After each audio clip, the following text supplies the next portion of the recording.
अस्सलाम वालेकुम जी, आप देख रहे हैं भाई साहब सियालकोट और मैं हूं नदीम गौरी। सियालकोट की सियासत पे एक बड़ी हलचल आ गई है और जो लोग समझ रहे थे मैदान खाली है और हम हर किसी को मात दे देंगे, अब उनकी ये गलतफहमी दूर होने जा रही है। सियालकोट के सियासी मैदान में मुस्लिम लीग ने मुस्लिम लीग को ही बड़ा झटका दे दिया है। क्या हो गया है ऐसा कि एक बड़ा यहाँ पर जलसा किया जा रहा है। कौन लोग यहाँ पर जलसा कर रहे हैं हम आपको दिखाते हैं, अंदर जाके उनसे मिलवाते भी हैं। इस कदर आलीशान और बड़ा जलसा है कि लगता है सियासत में सियासी अखाड़ा बड़ा ही रौनक होने वाला है। तो आए हमारे साथ, हम आपको अंदर का विजिट करवाते हैं और यहाँ के लीड डांस से भी आपकी मुलाकात करवाते हैं।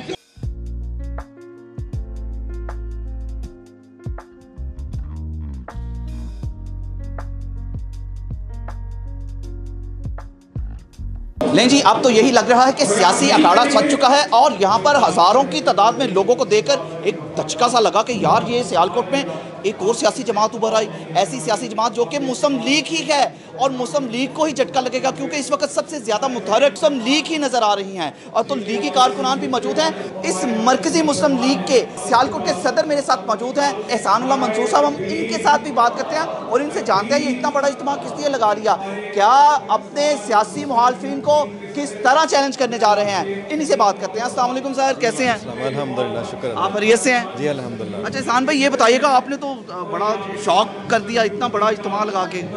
बस मैं समझता हूँ कि ये पाकिस्तान मरकज़ी मुस्लिम लीग पे पब्लिक का एतमाद है और ये पहला फंक्शन है हमारा जो मुस्लिम यूथ लीग के नाम से हम कर रहे हैं। इसमें यूथ को हमने इनवाइट किया है, तो अभी तो ये पहला फंक्शन है, अभी तो पार्टी शुरू हुई है। अच्छा, जहाँ पे आप मुस्लिम लीग लिखते हैं तो लोग तो लीगी, क्योंकि हर जुबान से हम नून लीग ही है, तो आपका असल मुकाबला फिर लीग से साथ होगा। देखिए, मुस्लिम लीग नाम से जितनी मर्जी पार्टियां बने, लेकिन जो मोहम्मद अली जना रहमतुल्लाह अलैह ने मुस्लिम लीग बनाई थी, पाकिस्तान मरकज़ी मुस्लिम लीग उनके विजन पर चलेगी और वो इंशाल्लाह कुरान और सुन्नत पर चलने वाली है।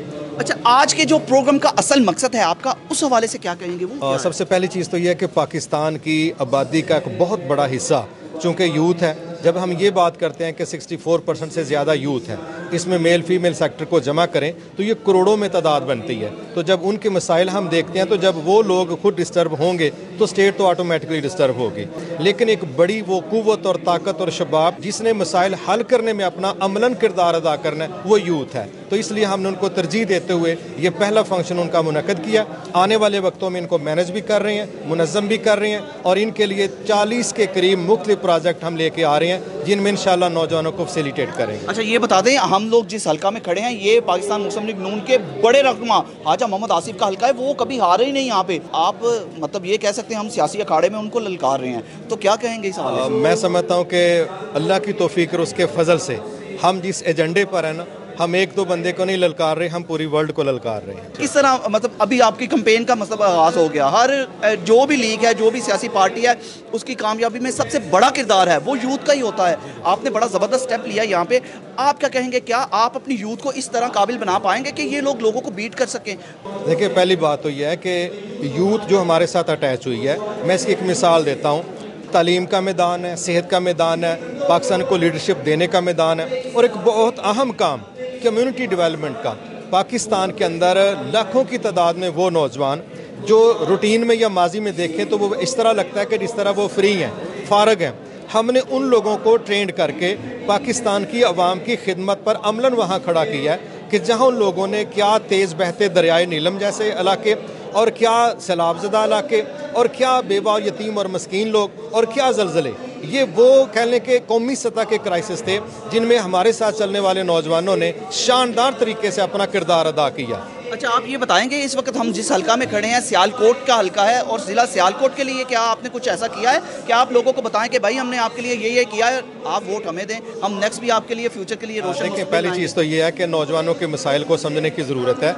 इस वक्त तालीम का मामला उनका बहुत बड़ा मसला है और जिस तरह सरकारी इदारे प्राइवेट होने जा रहे हैं वो चीज़ें भी उनके लिए परेशानी का बायस है। प्राइवेट सेक्टर में तालीम पहले ही महंगी है। हमने एक ऐसा मैकेनिज़्म तैयार करने जा रहे हैं जिसके ज़रिए नौजवानों को तालीम में फैसिलिटेट करने के लिए इदारों के साथ लेके उनके लिए हम आसानियाँ पैदा कर रहे हैं। दूसरी चीज़ है सेहत का मैदान। सेहत के मैदान में हम देख रहे हैं कि जिस तरह अल्हम्दुलिल्लाह एक बड़ी तादाद जिम की मौजूद है, लेकिन नौजवानों को उस तरह उनकी तरफ रुख नहीं है। तो हमारी मोटिवेशन से हम उन लोगों को ना सिर्फ मुआशी तौर पर फैसिलिटेट के जिम के अंदर लेके जा रहे हैं, बल्कि कैंसर के मंशियात के हवाले से अवेयरनेस के साथ साथ हम उन लोगों को इलाज फ्राहम करने के लिए ऐसी इलाज गाहों से रब्ता करके मुआशी तौर पर सपोर्ट करने जा रहे हैं। और हम समझते हैं इसी तरह पाकिस्तान के अंदर लीडरशिप का एक बड़ा गैप है कि जिसमें अपने कारकुनान को ट्रेंड नहीं किया जाता। 2-4 नारे लगवाए, शख्सियात के साथ अटैच किया और कहा बस आप मैदानों के अंदर निकल के आपने अपनी ड्यूटी अदा कर दी। हम बाकायदा स्किल्स देने के लिए, ट्रेन देने के लिए हम कह लें कि वो चीज़ें लेके आ रहे हैं जिसमें नौजवान अपने वालिदैन, मुआशरा और बिलखुसूस इस मुल्क के लिए मुफीद साबित होगा स्किल्स की बुनियाद पर। अच्छा, आप बताएंगे मुल्की मफादात के हवाले से आपका क्या मंशूर है? देखिए, सीधी सी बात है, हम इस बात को समझ सकते हैं कि हर वो एजेंडा जो पाकिस्तान के बाहर से या पाकिस्तान के अंदर से पाकिस्तान के मफादात के ख़िलाफ़ है, वो हर बंदा समझ सकता है, ये कोई रॉकेट साइंस नहीं है। लेकिन उस हवाले से नौजवानों को, ताकत को, शबाब को अवेयरनेस देना और उसके साथ उनको मुनज़्ज़म करके एक नुक्ते पर फोकस करा के नेक और साले वो क़यादत, जिस तरह अल्हम्दुलिल्लाह हमारी क़यादत हम समझते हैं आज तक एंटी पाकिस्तान हमारा कोई एक अमल भी साबित नहीं है। पाकिस्तान के अंदर लोगों ने लड़ाइयाँ भी की हैं, पाकिस्तान के अंदर बदतमीज़ी वाला रवैया भी इख्तियार किया है, लेकिन अल्हम्दुलिल्लाह हमारा माजी और हमारा हाल इस बात का गवाह है कि हम हमेशा अपने मुल्क के साथ खड़े हैं। और दुनिया जानती है कि कितनी कुर्बानियाँ हमारी जमात को मुसलसल देनी पड़ी, लेकिन हमने दी। इसलिए हम इसके मफादात को भी समझते हैं और मफादात के तहफ़्फ़ुज़ के लिए अपने हिस्से का किरदार अदा करना भी समझते हैं। अच्छा, ये बता दें कि सियालकोट के अंदर तकरीबन 5 कौमी असम्बली के और 10 सूबाई असम्बली के हल्के रह गए हैं, तो इनमें तमाम में आपके कैंडिडेट खड़े होंगे?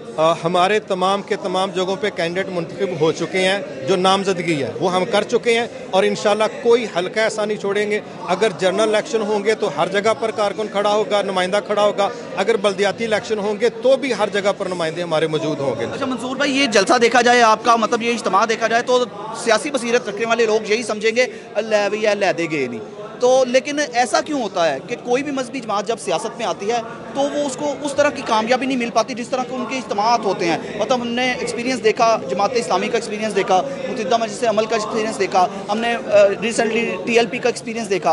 अब आप लोगों ने भी सियासत में कदम तो रख लिया है, क्या आप समझते हैं कि आप लोगों को कामयाबी मिलेगी? देखिए, पहली बात तो ये है कि अल्हम्दुलिल्लाह जिस बंदे को अपने मिशन की तकमील पे यकीन ही नहीं है उसको तो इस तरह का पंगा लेना ही नहीं चाहिए। हम जिस विजन पर चल रहे हैं वो है अल्लाह ताला की तरफ से दिया गया रसूलुल्लाह सल्लल्लाहु अलैहि वसल्लम का विजन, जिसमें फलाही रियासत का क़याम ज़रूरत है, जिसमें लोगों को नज़रियाती तौर पर खैर पर लेके आना और एक दूसरे के लिए फैसिलिटेटर बना देना। ये वो तरबियत है जो रसूलुल्लाह सल्लल्लाहु अलैहि वसल्लम ने की थी। हम अपने मनहज, विजन और मिशन की बुनियाद पर यह कह सकते हैं कि जितने भी लोगों ने काम किए हैं हमारा उनके साथ कोई मुवाजना नहीं है। दुनिया हमारा माजी देखे, हमारा हाल देखे और हमारी प्रैक्टिस देखे। ये तीनों चीज़ें वो हैं जिसकी बुनियाद पर हम कह सकते हैं कि हम दूसरों के साथ अपने आप को कंपेयर करने की बजाय हम अपनी प्रोडक्ट मैदान में लेके आ रहे हैं। लोग इसको चेक करें, मुझे उम्मीद है उनका फैसला बहुत अच्छा होगा। अच्छा, इसके साथ मुझे ये बताते हैं कि बड़ी बड़ी जो सियासी जमातें हैं, मतलब फॉर एग्जांपल मुस्लिम लीग नून को देखा जाए तो मियां मोहम्मद नवाज शरीफ 3 मरतबा वज़ीर आज़म रह चुके हैं। लास्ट टाइम इमरान खान वज़ीर आज़म रह चुके हैं पाकिस्तान तहरीक इंसाफ के। इसी तरह ये 2-3 पार्टीज़ हैं, इनके लीडरान के हवाले से क्या करें? क्या आपको लगता है ये अहल नहीं है या अहल हैं, इनको आना चाहिए या आप लोगों को ही आना चाहिए? देखिए, मैं इसमें सिर्फ इतनी बात कर सकता हूँ कि पाकिस्तान की गाड़ी को अगर देखा जाए, जितने डंट पड़ चुके हैं, जितने स्क्रैचेस आ चुके हैं, जितनी जगह से एक्सीडेंट की वजह से ये स्क्रैप का हिस्सा बनने जा रही है, ये जिम्मेदार वही लोग हैं जिन्होंने इनको चलाया। किसी को 2 दिन मिले हैं, किसी को दर्जनों दहाइयाँ या साल मिले हैं। जिम्मेदार तो वो है जिसकी वजह से एक्सीडेंट हुआ है। तो मैं ये समझता हूँ कि किस क़यादत ने किस तरह का किरदार अदा किया, ये लोगों से छुपा हुआ नहीं है। हम फिर वही बात करेंगे कि हम इंशाल्लाह अपना विजन, अपनी खिदमत और अपनी सोच लेके आ रहे हैं। मुझे उम्मीद है जो इनसे डिफरेंट होगी। अच्छा, लास्ट में मुझे ये बता दें, एक तो अपना निशान आपको कोई अलर्ट हुआ है इलेक्शन के लिए, उसके अलावा लास्ट में आप अपनी आवाम को, अपनी कौम को क्या पैगाम देंगे आपकी पार्टी के हवाले से हुसूसन? देखिए, अल्हम्दुलिल्लाह हम चूँकि पाकिस्तान इलेक्शन कमीशन में रजिस्टर हो चुके हैं और कुर्सी हमारा जो है वो बाकायदा निशान तय पा चुका है। और कुर्सी निशान तय पाने के बाद हम तकरीबन 2-3 दफ़ा इलेक्शन लड़ भी चुके हैं। कई इलाकों में हमने बल्दियाती इलेक्शन लड़े हैं, जनरल इलेक्शन भी हम 1-2 दफ़ा लड़ चुके हैं। तो रजिस्ट्रेशन का हो जाना, कुर्सी निशान का लाट हो जाना, ये दलील है कि हम प्रैक्टिकली मैदान में आ चुके हैं। उसके बाद पाकिस्तानी अवाम को मैं सिर्फ ये पैगाम देना चाहता हूँ कि दुनिया के अंदर जब ये बात की जाती है ना कि फ़लाँ को छोड़ो हम उसको आजमा चुके हैं, तो मेरा ख्याल है आजमाए हुओं को दोबारा आजमाने का मतलब ज़ाती मफादात के अलावा और कुछ नहीं हो सकता। हम जो सोच और अमल लेके आए हैं वो कंपैरेटिवली चेक कर लेना चाहिए, हमारा विजन चेक कर लेना चाहिए और हमारा माजी चेक कर लेना चाहिए। अगर तो पाकिस्तान को फ़ायदा देने के लिए हमने अपने माल और जानें तक कुर्बान कर दी हैं और कुर्बानियाँ दी हैं, तो मेरा ख्याल है फिर लोगों को हमारा साथ देना चाहिए। अगर हमारा माजी दागदार है, हमारा माजी एंटी पाकिस्तान है या एंटी मुस्लिम है, या हमने मुआशरों को डिस्टर्ब किया है, या मुश्किल वक्त में कौम का हमने तमाशा देखा है, मदद नहीं की, तो फिर हम किसी तरह की कोई वोट की भीख नहीं मांगते। अच्छा, बहुत शुक्रिया आपका, आपने इतना टाइम दिया इतने बिजी शेड्यूल से।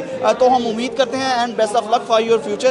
तो इंशाल्लाह आपसे मुलाकात भी होगी। लेकिन जी नाज़रीन, हमें यहाँ से इजाज़त तो चाहेंगे, लेकिन इस उम्मीद के साथ कि सियासी अखाड़े में, ना सिर्फ सियालकोट के सियासी अखाड़े में बल्कि पूरे पाकिस्तान के सियासी अखाड़े में एक ऐसी जमात रूनुमा हुई है कि जिनका ये विजन है कि हम उखाड़ देंगे, पछाड़ देंगे, सबको हराकर आगे आएंगे। इनका यही कहना है कि आजमाए हुओं को आजमाना कौम को नहीं चाहिए, नए लोगों को आजमाएं ताकि और इनका फ्यूचर देखें, इनका माजी देखें, ये किस तरह लोगों की खिदमत भी करते रहे हैं। तो फिलहाल आगे जाके ये इलेक्ट होंगे, वोट ले सकेंगे, कामयाब हो सकेंगे, ये तो वक्त ही बताएगा और कौम ही बताएगी। तो फिलहाल इस स्टोरी से, इस इलेक्शन की स्टोरी से अपने भाई नदीम गौरी को इजाज़त दीजिए। अपना बहुत सा ख्याल रखिएगा और हमें दुआओं में याद रखिएगा। अल्लाह हाफिज़। पाकिस्तान जिंदाबाद।